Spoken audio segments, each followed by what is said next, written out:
Okay. Hey everybody.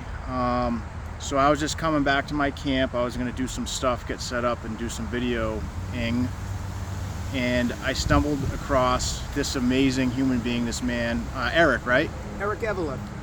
Eric Eveleth. I'm really grateful that he didn't steal all my gear because I left it poorly hidden over here. No. And he's a good man, an angel of a man, because I've spent a lot of money on this stuff. And I was telling him about the project, and he said that he has some stories about experiencing homelessness and things of that nature for us. So I'm going to turn the camera around, and I'm going to ask some questions.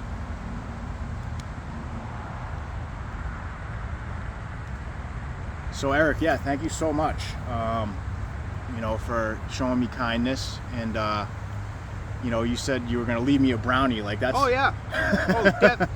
See, that's one thing that us fellow homeless people do.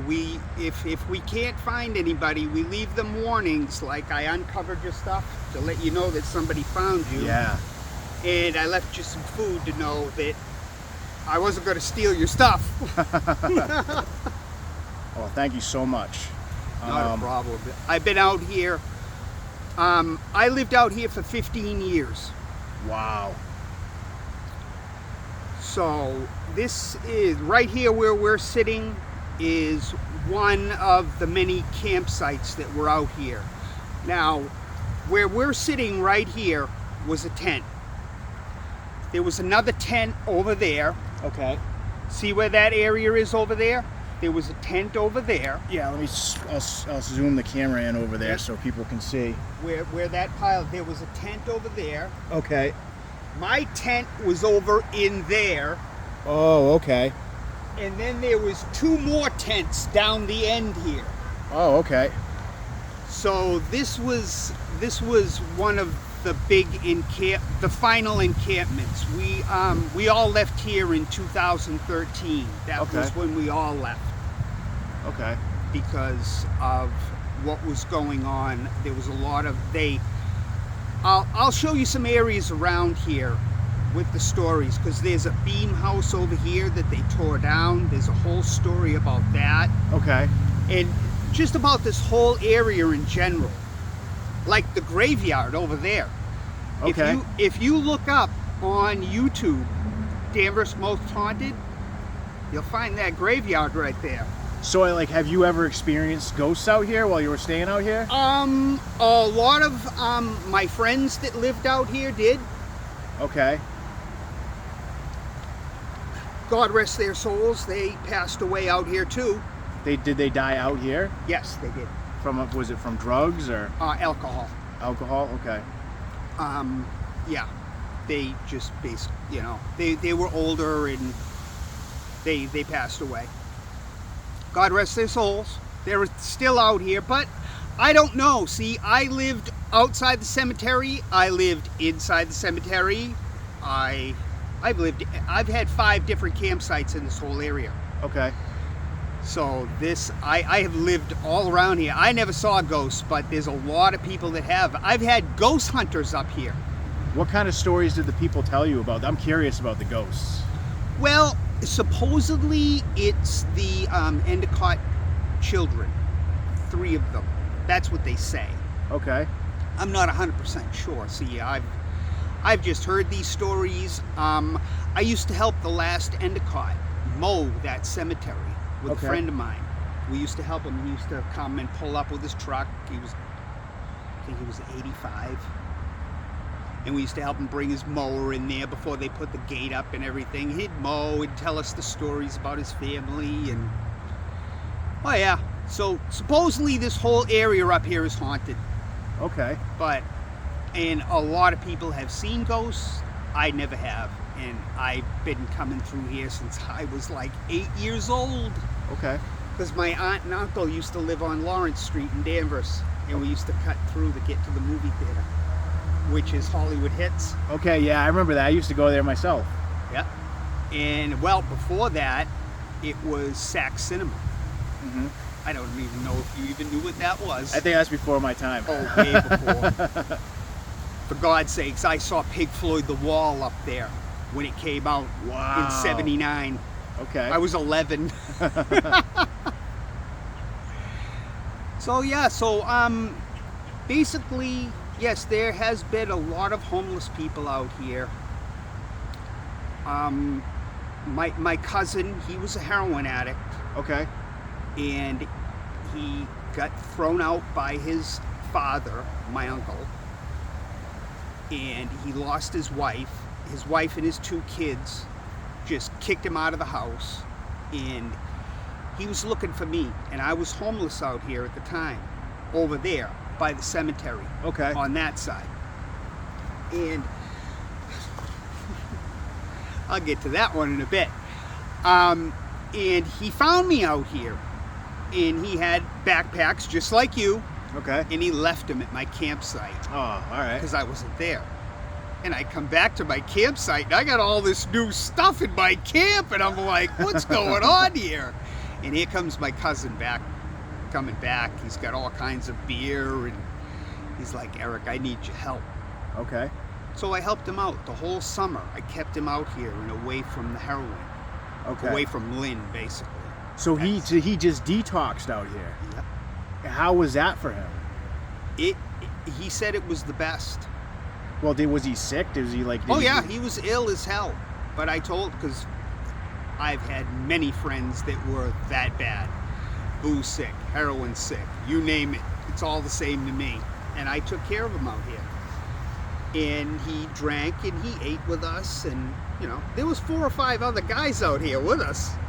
Not detoxing from heroin, but just homeless and drinking out here. Was that what most people were just drinking out here? Yeah, when I was out here. Okay. And he detoxed from heroin, and just like all the times that it always happened, as soon as the leaves start falling, people start going, the days get shorter. People go, I gotta start thinking about getting out of here. And then once that one white thing falls from the sky, they run like cockroaches when you turn the lights on in the kitchen. And here I am sitting here going, where'd everybody go? 15 winters out here. You stayed out here in the winter? Tell me about that. I'm really curious to learn about that, because I'm gonna be outside in the winter a lot. So I'm really nervous about it. Well, you know what?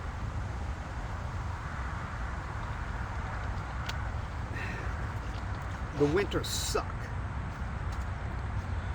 Because around here you can get really decent ones like we did last year, Yeah. or you can get really bad ones. When I had the state police, the FBI, and I think the National Guard was up here, and half the neighborhood, they thought I was buried alive in my tent up here. Right over here. There's that much snow? That winter there was. Winter of 2009, I think it was. Okay. And we got a really heavy snow, and it buried my tent. I was alone out here because my friend had just died, and I was out here by myself. How did your friend die? Did he die out here from cold exposure? No, he got killed. Oh. He got hit by a teenager rushing to school one morning. Oh, all right. We were out, and we were, everybody thinks the homeless people are always drunk. Well, it was a February morning. We were up on Water Street, crossing the street. I got across. My friend Bob, God rest his soul, Bob Horan, he didn't make it. The girl came around the corner. She was flying. I heard the bang. I turned around. He was in the road, brains hanging out of the back of his head. I'm standing in a pool of his blood. Doctor from across the street that we knew, that we used to get cans from all the time. I just looked at him and I said, "Hey Doc, he's dead." Walked over to a friend, got a sheet, threw it over him in the middle of the road, and waited for the cops to show up. It's sad. I'm sorry to hear it. Yeah. Yep, well, that's how one of them passed away. And we pretty much created a whole thing out here.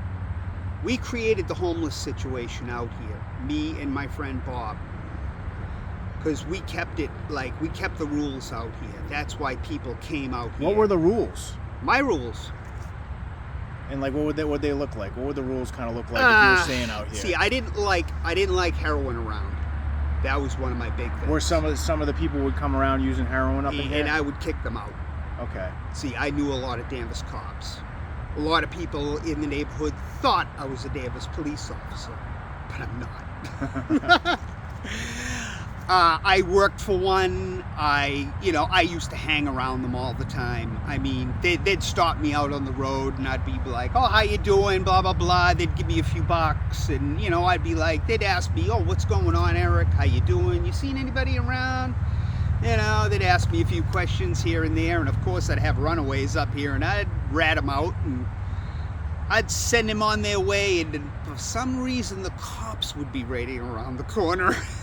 Yeah, so like, get them back in their homes and things. So these runaways, like what were like some of the things they'd run away for? Like abusive families, they just weren't happy with mom and dad? No, what happened is there was, right down here off of Liberty Street, you know where Pope's Landing is? I Liberty do, yes. Street. Yeah, You know where all the marinas are? Yes. It's a hospice center now. Yes. It used to be for wayward kids. Okay. And they'd always break out of there. What kind of stories? Did they ever tell you any stories of what it was like in there? How was it for them in that environment? Put it this way, they were all just kids, 16, really young, thought they knew everything, thought they knew the world. So what they did is they ran away to me, and I showed them what the real world was, and I sent them right into the cops. Nice. And to tell you the truth, I run into them every once in a while. How are they doing now? Unbelievable. Well, that's good. I ran into one, I think it was about a month ago, 2 months ago or something like that. I'm living in Beverly now. Oh God, that's another story too. And I ran into him. He's got 3 kids, a wife, and he just thanked me. Out of nowhere. I hadn't seen this guy since I helped him out here. Wow. I get this a lot. So you were out here and you were kind of looking out for people and trying to keep a lot of like the nefarious activities and like the heavy drug use and stuff, and looking out for the runaway kids. We were just alcoholics up here. Yeah. But then I left, and the heroin rampant out here, and that's why there's nobody out here anymore. And that's why I wanted to give you fair warning that the cops will arrest you out here. Okay. So be very careful. I'm not sure. See, I haven't slept out here in a long time. Yeah. There was a guy out here. Oh, when was it? About a year ago. But he was living on the other side of the beam house. I got to bring you over there and show you that. All right. Yeah. And he was living over the other side, but he said the cops were bothering him. But that was like over a year ago. Okay. And I've been coming out here off and on for the past year and a half. Okay. After I saw him. Have you seen a lot of other homeless people No. still staying out here? No. Okay. And none of, and it's fine. I'll have to show you. Oh, I got a whole tour for you, my friend. I hope you got time today, because I got plenty of it. We're 13 minutes in. I got like another hour of recording on this. Oh, okay. We can get up to like maybe an hour, a little bit over. Now, see, I want to understand, what are you really looking for? What do you like? How do I want to put this? Why am I doing what I'm doing? Yeah, that. And why are you looking into the homeless like this?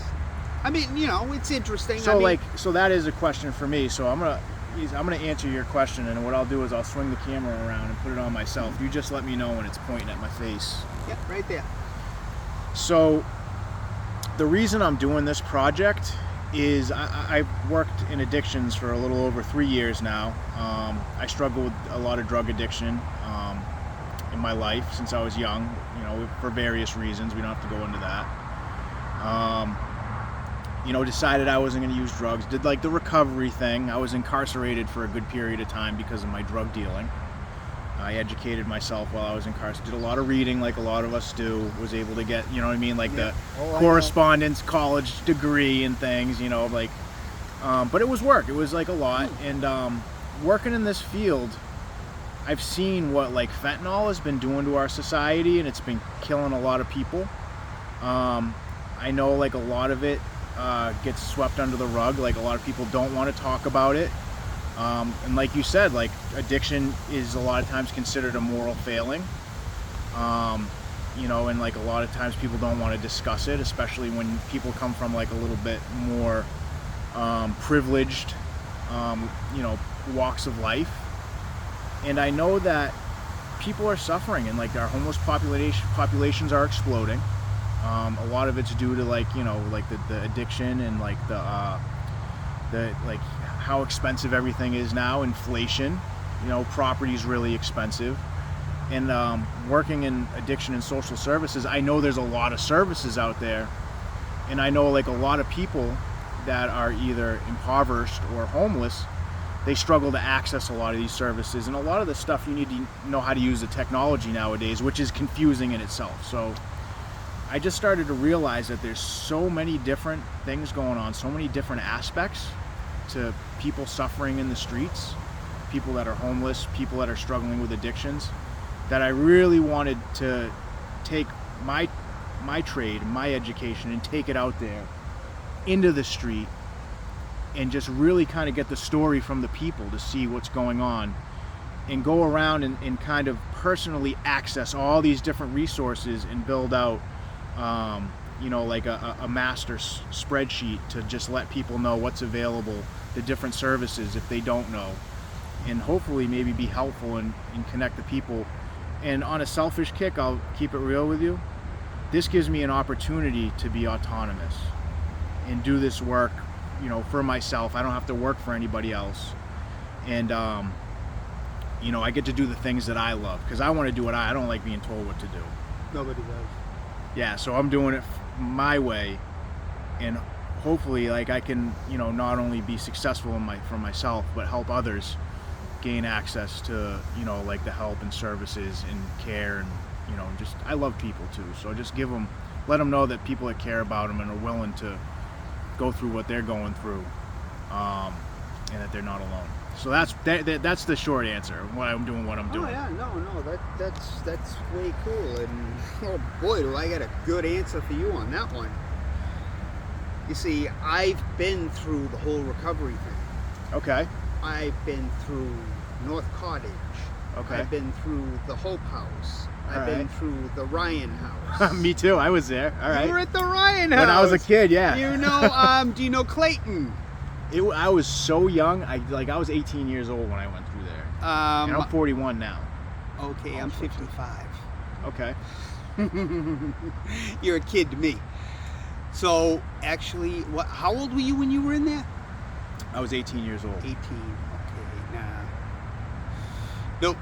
I was. Yeah. Clayton might not have been there, but no. I can tell you right now, I am definite living proof that the system does work. Okay. As long as you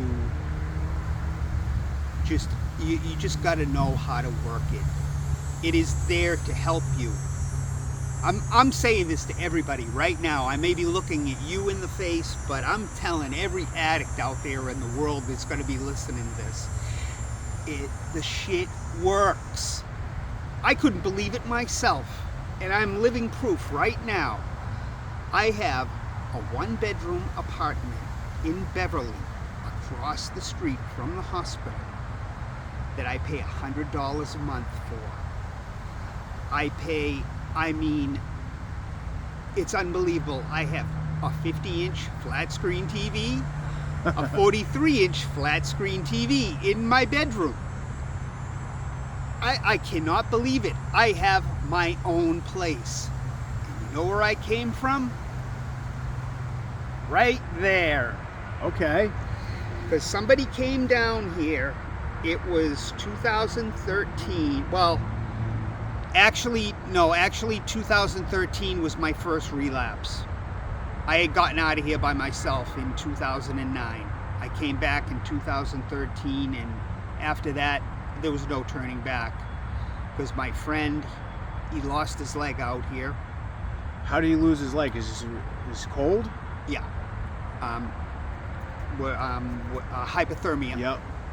He passed out drunk, and his leg froze off, so they had to amputate it. And a couple of other friends of mine died out here. And this was no place for me, so I bailed out of here. And now I come back here, and I just sit here and I meet people like you. Because I sit here and I think about what I went through out here. How many times I was booze sick. How many heroin sick. How many times were you heroin sick? Good number of times.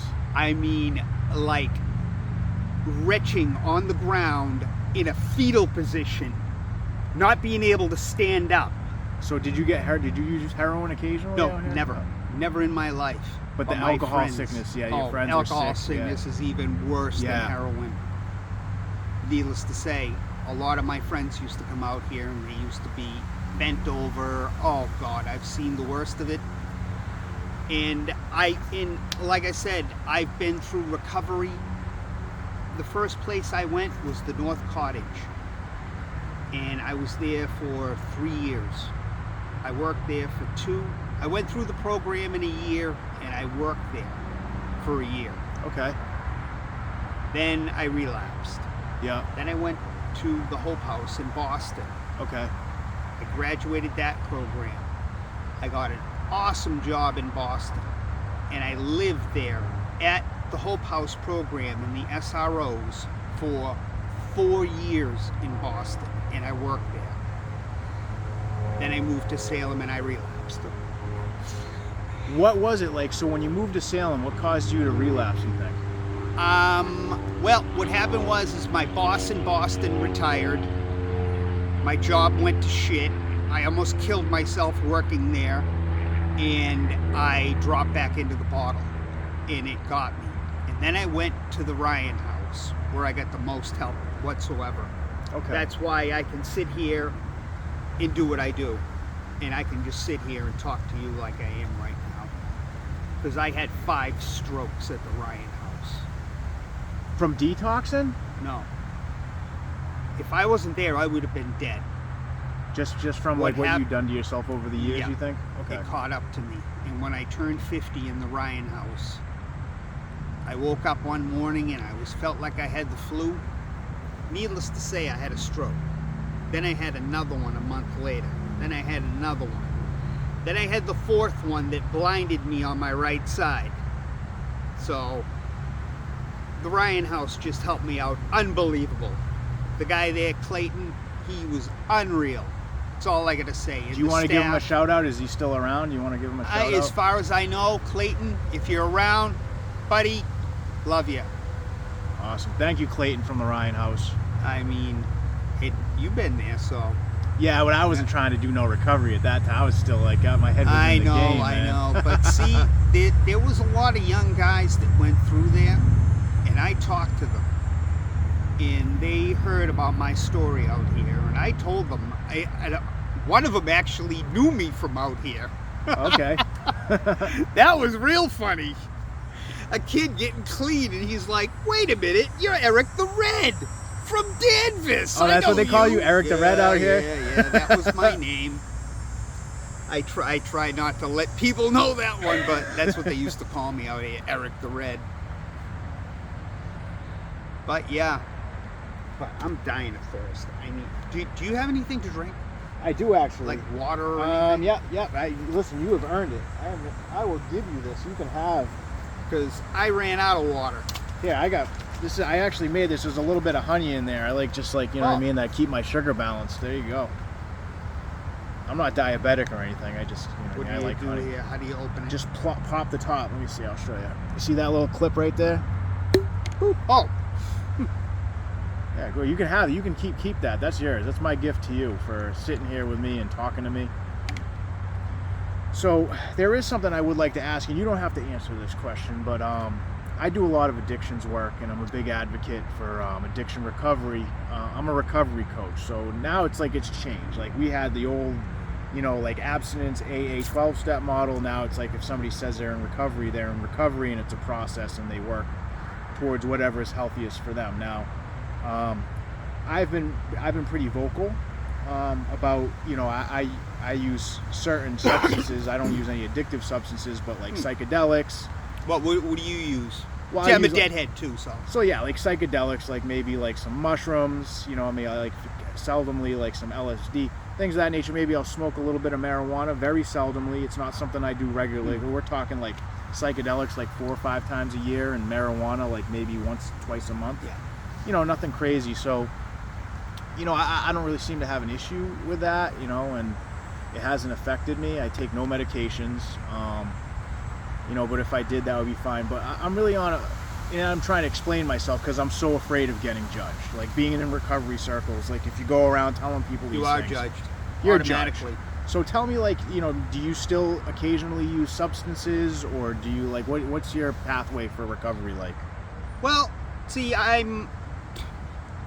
might as well be honest. I mean, I'm really not a very good recovering alcoholic because I do like to, like have a beer once a month. You're not supposed to have any alcohol whatsoever. And I do like to smoke marijuana. But I found that the marijuana, to be serious with you, because I've been smoking marijuana since I was 14. Okay. And I found, because I smoked it when I was 14, I quit when I was 25, and I picked it back up when I was 50. Okay. And what made you pick it up at 50? Just real quick, I want to. Because they legalized it. So you felt when it was illegal you didn't, but now that it's no, legal... No. I had to go into a marijuana shop and buy some. You had to go to the pot shop. I had to. It was just something, something I had to do. And I started smoking, and then I said, you know what? I'm going to try a beer. I took 3 sips out of a beer at a bar room, and I walked out. Okay. And I'm like, what's going on here? And then, I'm smoking. About a month later, I went, you know what? I'm going to have myself a beer. So I'm watching the football game. I had a beer, and I'm like, oh, that was good, so I'll have another one. I drank maybe 2 or 3 sips, and I was like, ugh. Dumped it. About a month and a half later, I'm like, you know what? I think I'll have another beer. I think I had like 3 sips and I dumped it. And just like today, it's been about 3 months since I had a beer out here. And I just had that one over there. Okay. I dumped half of it out. So you feel like now like alcohol is no longer an issue? With my experiments over 3 years now, and that's all I can drink in 3 years is a half a beer. Yeah, I think I'm all right. So, and that's your experience. So I'm going to tell you, there's going to be a lot of people that are going to see this that are like hard hitting, and they like, you know what I mean, like 12-stepper, abstinent type people. I know. And their heads are going to explode when they see this video. I know exactly what's going to happen with them. I can hear them now. You fucking liar. You this. Oh God, I could go on and on and on. But see, recovery for everybody's. Who the heck told me that one time?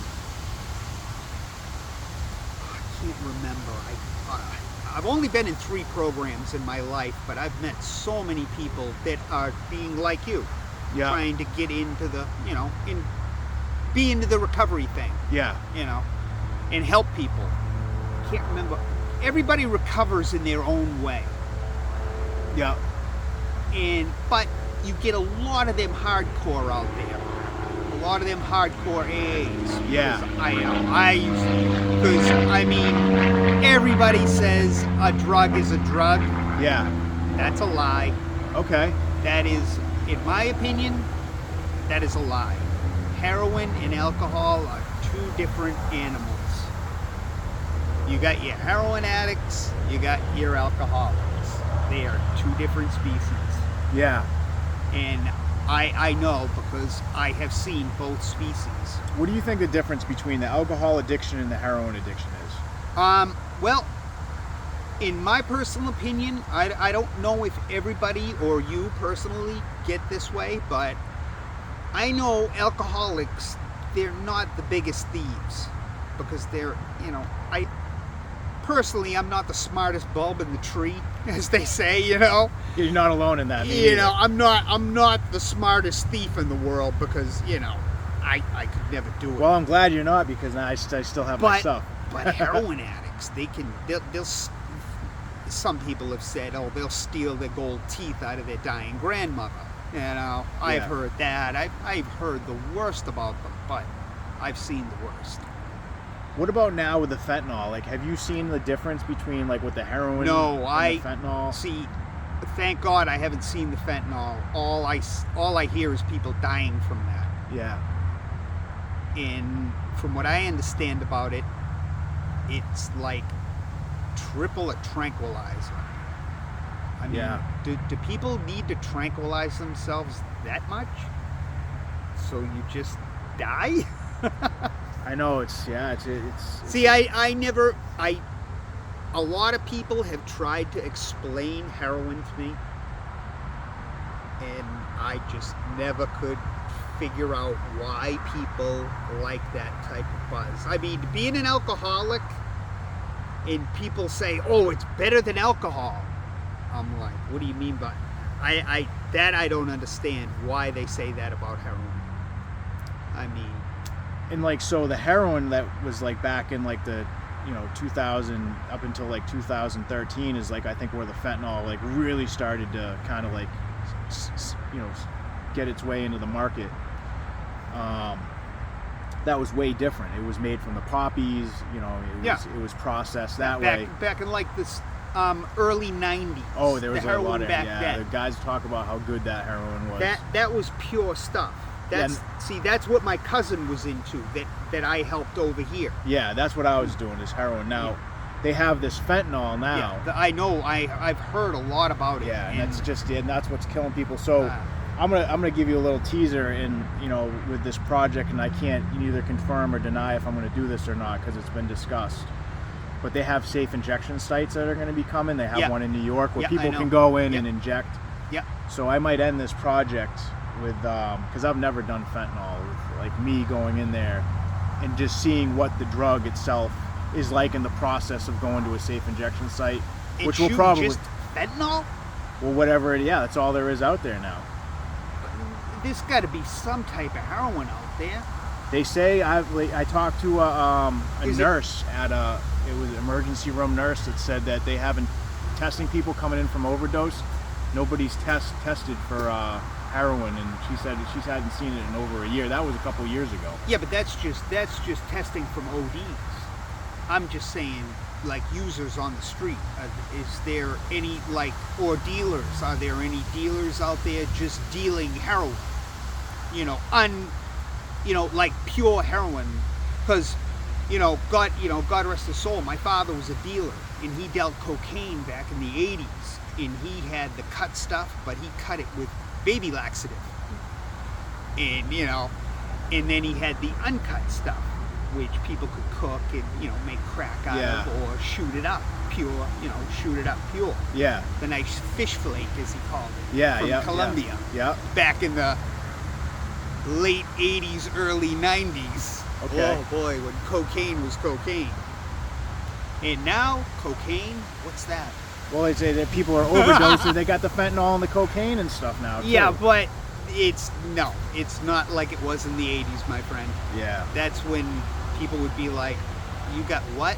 What is that, heroin? What are you doing with that? Heroin's nothing back in my day. Back when cocaine was king, back when I was like 21, going to bars, that's all you saw. Yeah. Nowadays, all it is fentanyl, I guess. Yeah, so that's something I'm going to try to figure out is like, they say there's no more heroin on the street, so I'm talking to people out there. I'll be learning, and I do plan on maybe testing drugs and seeing because I can get the test kits and things, so I'll be looking into seeing what's going on. I'm going to do a deep dive into this stuff. So. Yeah. Well, if you're, let me see here. See, the real hot spots right now for homeless, well, what I've been finding is downtown Beverly in some parts of Salem. I've been seeing a lot of my homeless people out there. And I've been talking to them because, 15 years. You never, like they say in the program, never forget where you came from. And Okay. that's why I do what I do. All right. And that's another reason why I think I can come out here and drink one beer and walk away. All right. Because I don't forget. I remember the bad times out here. I remember being sick as hell out here. I remember, oh my God, do I remember some really nasty times out here. What other types of stuff do you do now that you went through, like the treatment and the recovery, and like you got your life together? What other types of stuff do you do, like on a day-to-day basis or regularly to, like, take care of yourself? Do you take any medications? Do you see doctors, therapists, Oh, yeah. groups? What do you do? You see, I really don't do the therapy anymore because I go and I chat with my 96-year-old grandmother. Oh, okay. Who I take care of now, and my sister, me and my sister got sober together. Okay. And they're like, I've seen all kinds of therapists, and I've seen all kinds of shrinks, and I've seen them all out there, and it's like, when it all boils down to, when you got family, that's where you go. Unfortunately, my mother's gone, my father's gone. A lot of my family drugs and alcohol took. What was your childhood like? Well, I grew up in the 70s, so all you got to do is just go on. When you grew up in the 70s, that's me flying through the air on the bike. Put it this way, my front yard was a lake, my backyard was like 50 miles of woods. Okay. I grew up fast in the 70s. Was there any like family stuff going on? You feel like there was trauma or anything that caused you to use or drink or do anything like that led you to homelessness and alcoholism? No. The alcoholism ran in the family, and I did start drinking when I was like, I started smoking weed when I was 14. I started drinking when I was 14. And just the drinking just escalated, and then I started killing everybody. And so you just kind of you liked the feeling, you enjoyed the substances? Yeah. All right. Yep. And the cocaine and all that fun stuff, and it was great. And then it just started killing people around me, killed my father, killed my aunt. It started killing my family. And I'm like, uh-oh. And then it started killing my friends out here. And I'm like, oh shit. When's my turn? Not this time, Eric. And I jumped out of here. So you kind of had like a view of mortality and like that, and there was a couple of young ladies that came from the church out here, and they said, you know what, Eric, you're too good for this place. And there was a lot of people that helped me out of here.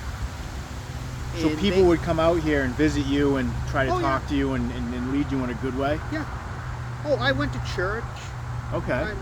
I pray to God. Put it this way, if there wasn't a God, I wouldn't be talking to you right now. Do you feel like God had like a part? That's my higher power. It's your higher power?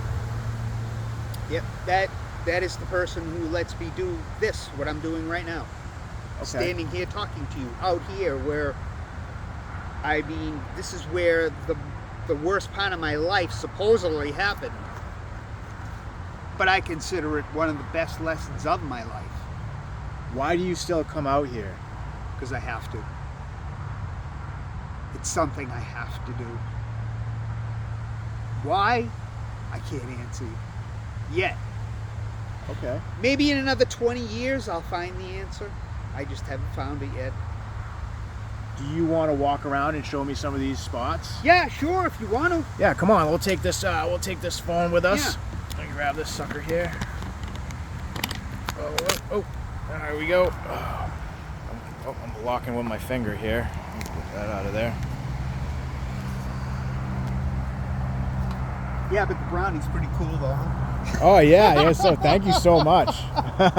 If you weren't here and I came back with my stuff here in a brownie, I would have been so grateful. You would have been like, wait a minute. Now there's a brownie here in my stall. What's going on? Yeah, see? This is where my buddies had their camp set up. They had a beautiful campsite here. You see how it goes with all the grass over here? Oh yeah. And that tree there?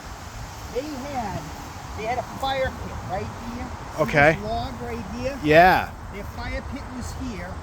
Their tents were set all around out here. And they had like a huge cover with like a chimney going up through where they could have the fire. Wow. And there was like 4 tents all out here. Okay.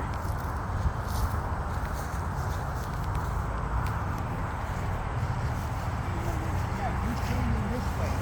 You see this tree line here? Yes. This never existed. So it was open, like you weren't, like were people afraid of losing their stuff or their stuff getting stolen? Oh, it used to get stolen all the time. And there's remnants right here.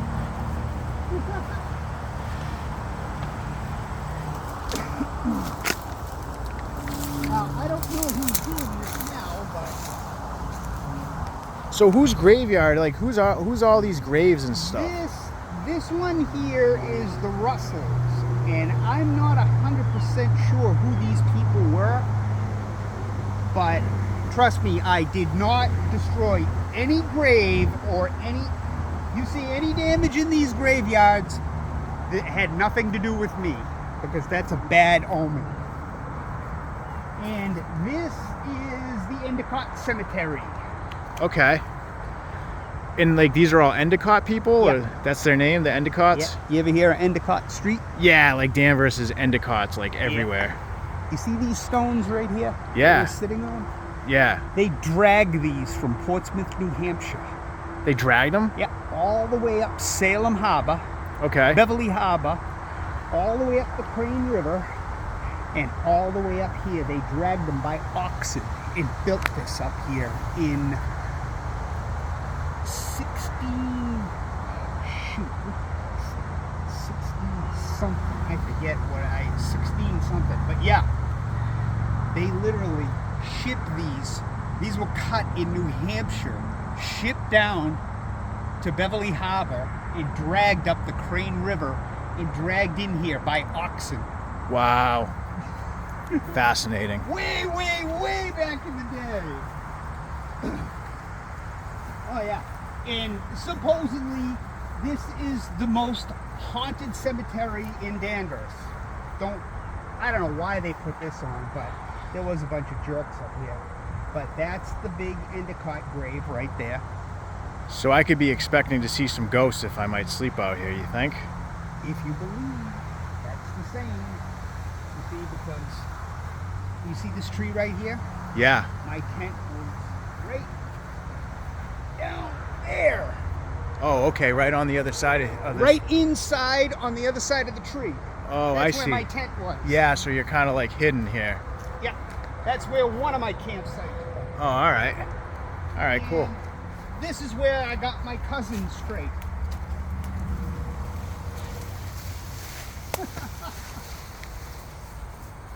This was another campsite of mine. This was our fire pit here. Okay. And there was another one down in the trees down in there. Oh, all right. And this is where I got my cousin straight, right here. All right. I love it. Beautiful. How's he doing now, your cousin? As far as I know, he's back with his wife. His oldest son is in college, and last I knew, he was a partial owner in a restaurant where I think it's Marblehead. I'm not sure. I'm not 100% sure. Nice. But And yeah, he was struggling from heroin yeah. addiction. Wow. Yep. And he got straight out here. And yeah. And you see all this in here?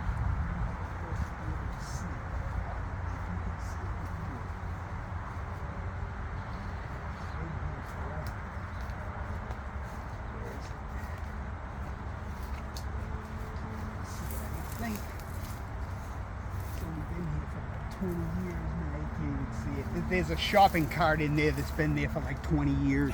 Okay. And see right here? Yeah. We had an outdoor shower hooked up right here. Well, how are you getting water to the shower? Oh, oh, come. You have not Oh, seen okay. the end of it. This is just the beginning. Now, you see all this right here. Yeah. I gotta begin this. 'Cause this is the Dead Rat Pub. Well, this is what we used to call it. The Dead Rat Pub, you say? We used to call it that. Oh, we're going on the inside. Trust me. I just want you to get a view from the outside. Now, we used to go in. This used to be the entrance around here, but they have torn it down. Okay, yeah, they tore all this stuff down. Follow me.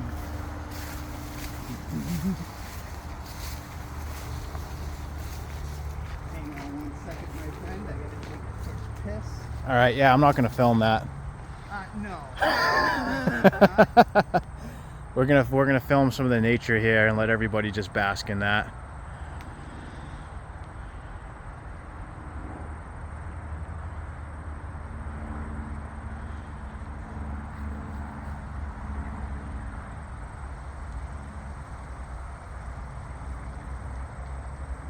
What a beautiful day it is. Oh, this is one of the most unreal days. See, you have good days like this out here, and then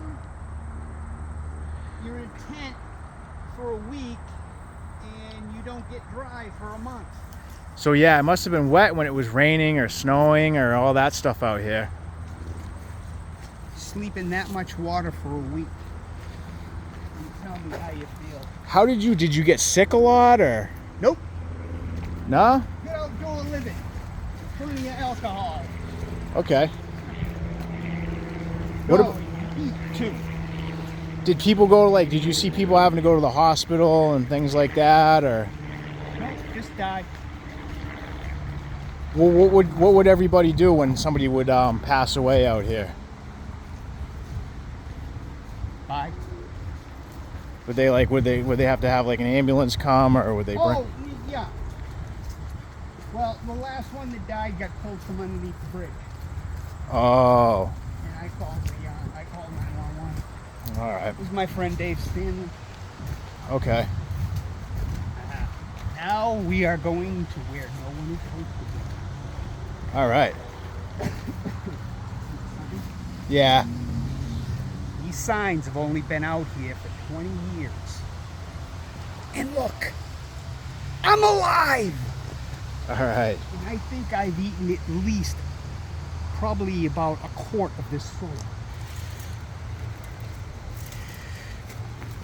You've eaten a quart of it, you say? Oh yeah. Since I lived out here in 15 years, by accident. And here we are. This used to be what a lot of people call the slaughterhouse. Okay. But what it was is it was Creason Cook's beam house. What's that? What they used to do is, I want to definitely get in on this one. What they used to do is, well, everything's buried now. There used to be pits in here full of lime. Okay. And they'd take the hides and dip them in the lime and scrape them with large wooden, like, rulers or paddles. Scrape Okay. all the fat and the fur off of them. Yeah. And then they'd ship them across the river to Creason Cook. Okay. And they'd get finished over there and turned into leather. Okay, so it was like a leather type This of processing was- place. Yes. And you see all the destruction? You see all this shit? Yeah. Get this on film now. I want this on film. All right. You see all this shit in here? Yeah. Now, this was a brilliant plan of God only knows who, because I was told this by engineers that came out here. that did not know who the fuck had the brilliant idea to tear this place down before they took the asbestos out of it. Oh. Has to be out of their fucking minds. And I was told by an engineer that. Huh. After they tore this down, before all this was grown in. Okay. They're coming. Oh, look at them. And this right here would be the dead rat pub. So this was this is a dead rat pub, so y'all would hang out over here? Yeah. And would you just all kind of roof over it? And the funny thing is when you went out the entrance, which is gone, yeah. there was a rat skeleton. Yeah. Stuck right in the middle of the entrance, right above the inside of it. That's why we called it the dead rat pub. Oh. Because we'd sit in here and we'd drink and we'd stay out of the rain because there was a roof. And yeah, and this is where we stayed. Wow. Okay. And then, I mean, it's just what they did is unbelievable. All right. I mean, take a look around. This all used to be undercover. Yeah, and so now it's just all demolished. Yeah. Ooh, which wall is this? Wait a minute. This could be interesting. Ooh. Ooh, one of my tents. Oh, one of your old tents is here. Right here. Oh, wow. Oh, wait a minute. Uh-huh.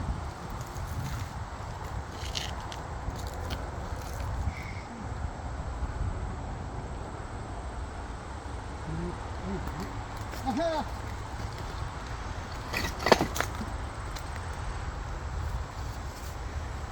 That was one of your old beers? Wow. Didn't I tell you? Come on in. So this is one of your little hangouts over here. This used to be. Oh my God. Yeah. Holy cow. Yeah.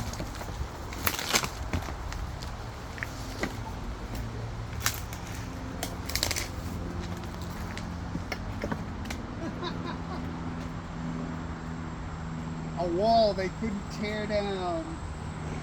Yep. So what else? You got any other spots that you can show me? Oh yeah. All right, let's go take a look at a couple more spots. God. This is one of the most not seen spots. Because nobody's allowed to come in here. Supposedly.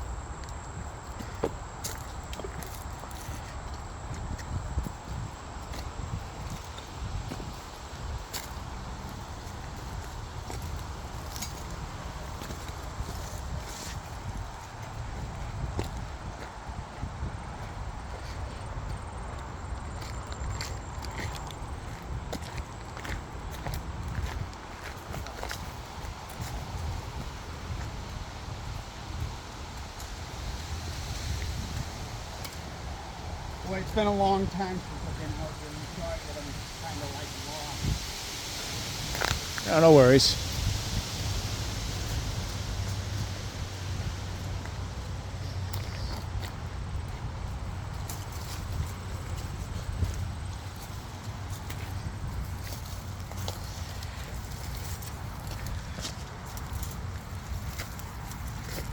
Now, this was another little thing that we had down here. You see, people ask, how did you have heat out here during the winter? Okay, yeah, that's a good question. This is how we did it. Now, So I'm still wondering how you pumped water in here to have a shower. movie theater. Oh, you piped water from the movie theater? Yeah. Wow. And wait a minute, I think we went by.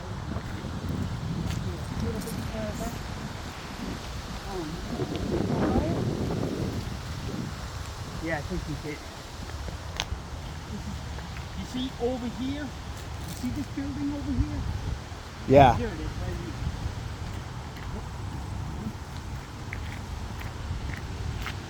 Yeah, there was a guy down here. He doesn't work here Yeah. Jim Piker. Yeah. He used to plow the movie theater parking lot. Okay. You see this trail right here? I do, yeah. You see how nice it is? Yeah. Well, you come out here, and you see right there where all those cars are? Yes. Was a pile of wood, I shit you not, 30 feet high, and it was just a huge pile of cut wood. That guy, you see his trucks over there? Yeah. White ones? Yeah. Jim Piker, he used to have a garage down here. And we used to help him out splitting his wood, and we used to be able to take as much wood as we could. Oh, so he's giving you guys If woods. you noticed, this is how we get it up into the camps. All right, with the carts and such. Dragging it in the snow. Okay. And this is how we did it. We'd load it up over to here, Yeah. drag it all the way up.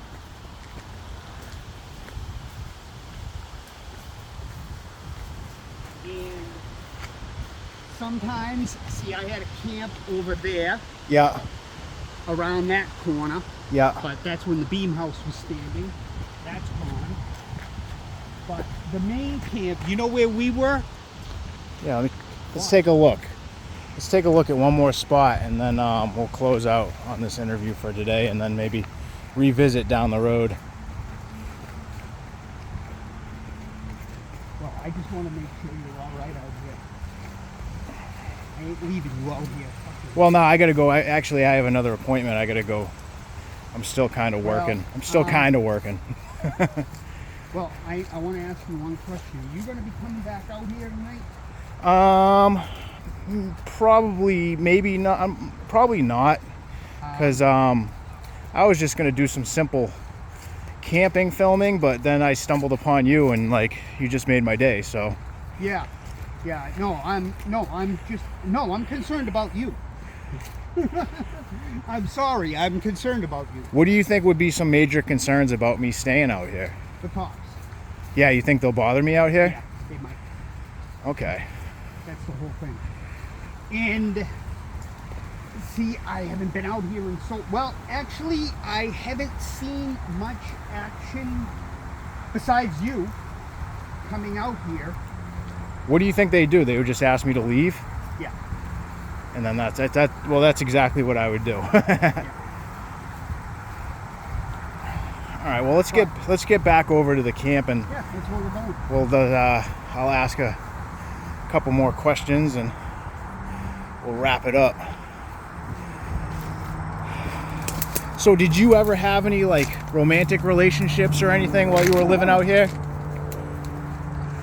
Oh, yeah. Tons. And were women living out here with you? Oh, yeah. Trust me, this is a cool thing to do. Did you see a lot In the of? summertime, it's the best thing to do. You feel like there was any like love stories or anything? Yeah. No. Just one night stands.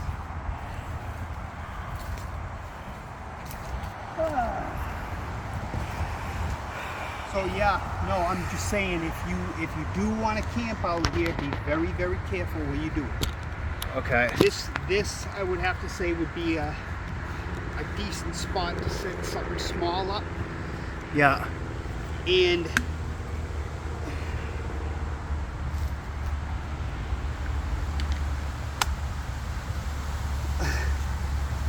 what's good about this area at night, you see how it's kind of sandy?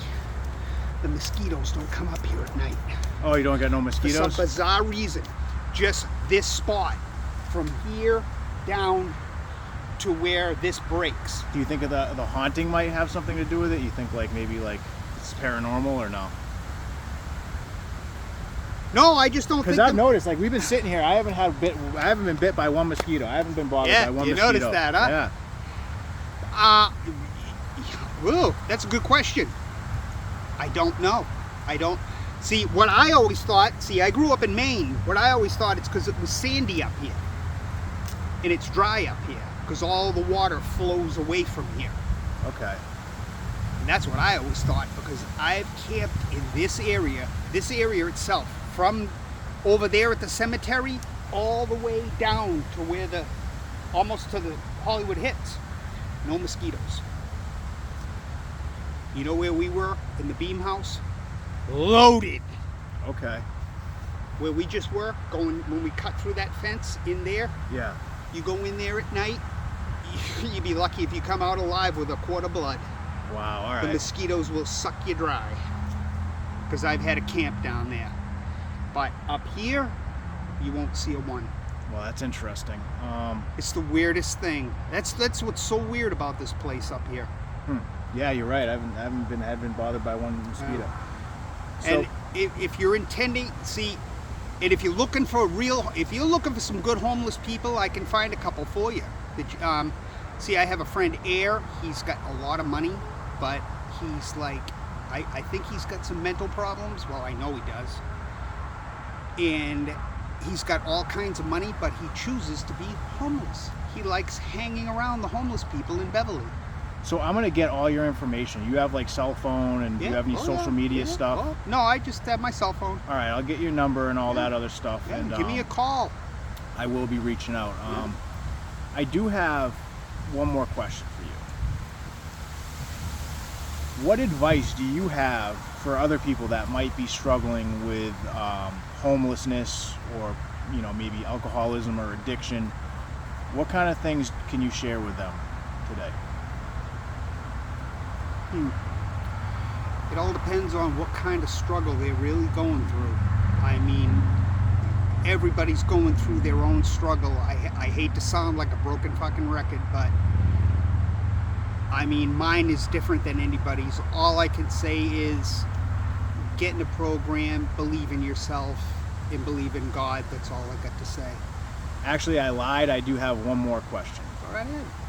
Speaking to like people that have never experienced like homelessness or like severe addiction issues, like what type of things would you have to say to them, like people that might not understand what it's like to be out here?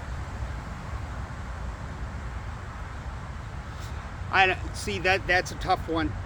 People that wouldn't understand being out here would not want to be out here. What do you think they could do, like if like understanding that people, like, is there anything you think society could do, like people in society that might not know about homelessness or understand about Everybody knows about it, but a lot of people ignore it. I see it all the time. I mean, there are a lot of people trying their best to help it.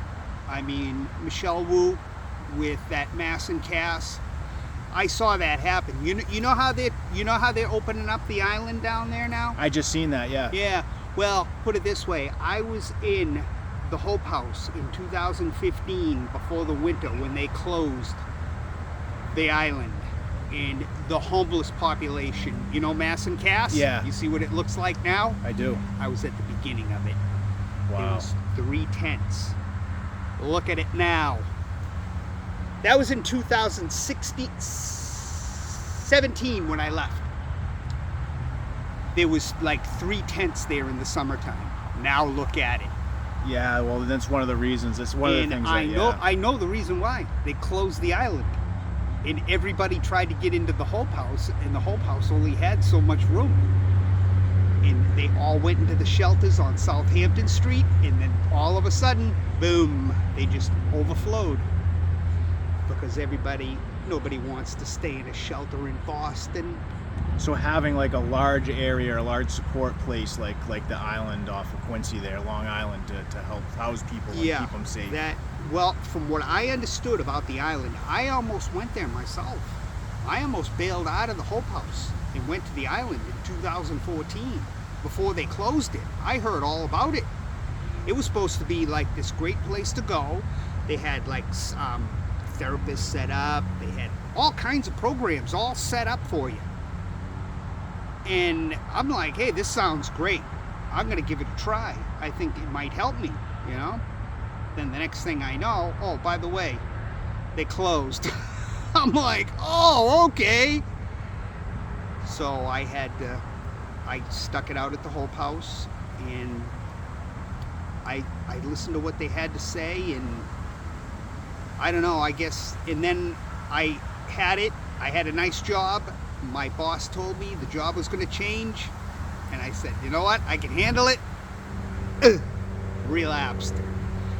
And then I went to the Ryan house, and they, like I said, Clayton, he helped me out. Yeah. That's all I gotta say, Clayton, and the staff there. That's all I gotta say. So for like society, like to expand just a little bit on like just regular, like, because like a lot of just regular people that don't understand are going to be watching this. You mentioned that like there was some women from the church that would come down and different people. Like, how do you feel like, you know, like just regular people, like how, like the church women and stuff? Like what was your best experiences just from regular people out in society? Like, oh God, I have. In my experiences out here, I've seen that there are a lot of good people in this world. Like, I mean, I can tell you so many incidences. There was one incident, I was up at Market Basket, and I was like counting my pennies and worried about my EBT card. I was down to like my last dollar, and I was trying to get a pound of sandwich meat and a loaf of bread. And this lady from the church grabbed me by the shoulder and put $100 bill in my hand and said, "Here, God bless." Let me tell you. And you never forgot that? No. Did they invite you to church too? Like, oh God, I used to just go. Like right up here at Hollywood Hits. Okay. That was a church at one time. Oh. They rented out the theater, and they used to have a church. And me and my friend Bob, we used to have our campsite. Which one did we have at that time? I'm trying to think. Yeah, and we used to go up there and help them set up the church in the morning, and have donuts and coffee with them, and oh yeah, and then they used to come down at Thanksgiving. Oh God, we had, me and my friend Bob, the original campsite on the other side of the river. Yeah. We had the first outdoor Thanksgiving. Okay. Homeless outdoor Thanksgiving in Danvers. Okay. Danvers police knew about it. Everybody knew about it. And everybody showed up. We had a 15-pound turkey. Wow. We invited 15 people. 35 people showed up. Guys, you got a home? We don't. No, they wanted to see what the homeless could actually do. And we did it. We set up a table. I mean, it was cold out, but there was no snow. Everybody showed up with beer and this and money, and oh my God. But me and my friend Bob, we set it up, and we told a couple of people, and they were like, liars. So they had to prove it. Everybody thought we were lying.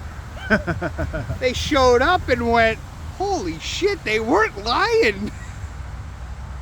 I wish there was something left of it, but the original campsite is so grown over now. I think you could find a bed spring out there if you really wanted to, but there's no way out there now. All right. But yeah. Unbelievable. Danvers police showed up. Were they eating the turkey and stuff? Okay.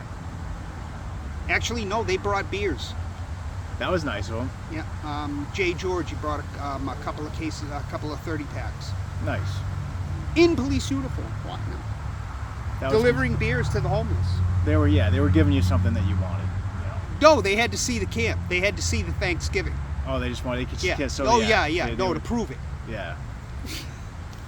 But yeah, no.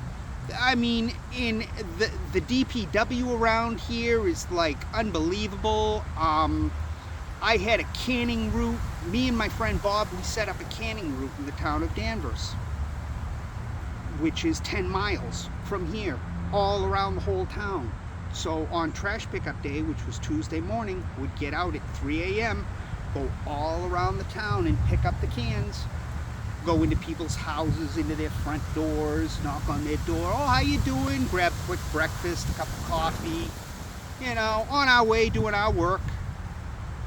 Then get all our empties, go up to Cappy's, cash them in, get all the beer, go drink a few beers, bring some back to the camp, stash them, then go out and work again. And oh yeah, 24 hours. Hurricanes, blizzards, rain, snow, sleet. All the dumpsters up here on the hill, like Laser Quest, oh my God, that dumpster was the best. Soda empties like you would not believe. I mean, that's how we made a living. Now, unfortunately, See, we had it all set up. A lot of the people that used to do that for us died, and a lot have moved away. And that whole situation that we had going just went away when Bob died and I left. And now it's all gone. You wouldn't even know what we had. I mean, a lot of the, especially one of the Danvers police officers that helped us out, Bill Laughlin, he passed away from cancer. Oh, sorry to hear it. And he was a really good police officer in Danvers. And I all I gotta say is the Danvers police are the best. Well, that's good. I mean, they really did a good thing. I mean, when we were out here, they helped us a lot.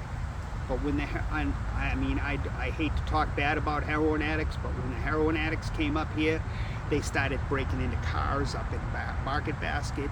They started aggressive panhandling up there, and they just really got themselves unwelcome real quick. All right. And that's why the cops kicked everybody out of here. That's why nobody's allowed down here. If they see you come in here with a tent, I don't know what they'll do to you. All right. Well, that's Just, good to know. Man, I'm just genuinely worried about you. I'm giving you the skinny. Oh yeah, I'm sure I'm sure I'm gonna run foul of many a face. So I'm ready for that. But you just gotta be careful. I don't.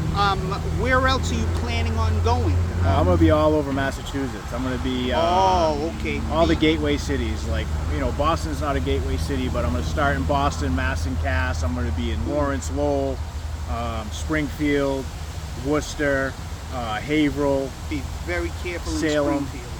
Yeah, Springfield's dangerous. Yeah, I got a few friends. You know, and I'll just but I'm gonna be doing a lot of stuff. But you must still know some street people. Yeah, I know. Yeah, you know what's funny is I do know quite a few people, and I'm pretty savvy when it comes to, you know, figuring shit out. So yeah. But yeah, so like Eric, I really want to thank you for sitting down and talking to me today. No problem.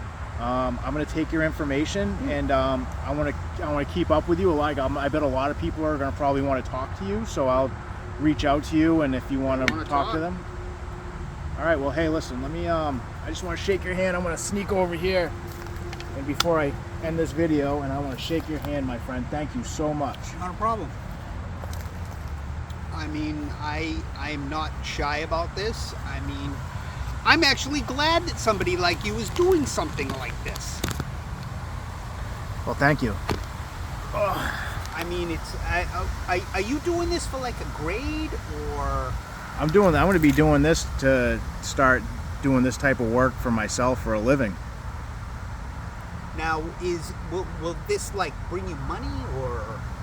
Well, hopefully I mean, everybody needs money. I don't mind if I make you money. I don't care. I'll so sign that's any but, papers, whatever you need signed. I don't give a shit what you do. So like it is so that I can sustain myself. I don't know how much money this project will make me, but the goal is just to make enough money that I can continue doing work like this indefinitely, and then I can make positive changes in society. Like, the goal is like, yeah, I need to survive and make money, but at the same time, you know, the goal is to be able to help people and help society in general be better for everybody, especially the people that need the help the most.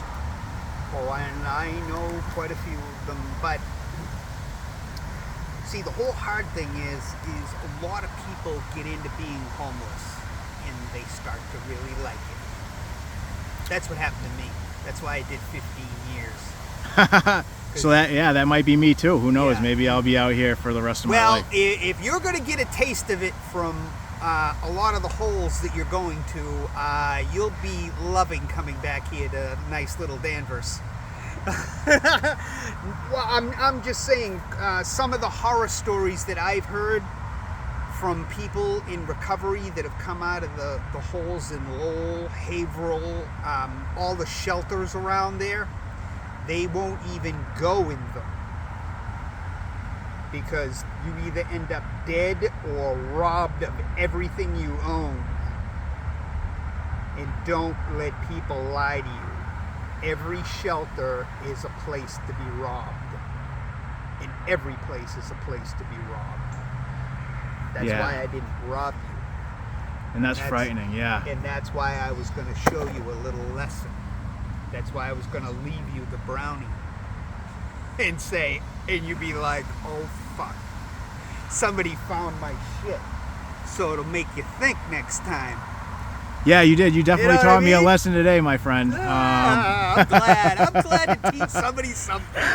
Well, Eric, thank you so much. It makes my day. Yeah, you are a good man, and I appreciate you so much, and I'm so glad to hear that you're doing well. Oh, I'm doing unbelievable. And we will definitely stay in touch. Yeah, I gotta give you my phone number and shit. All right, yeah, so thank you.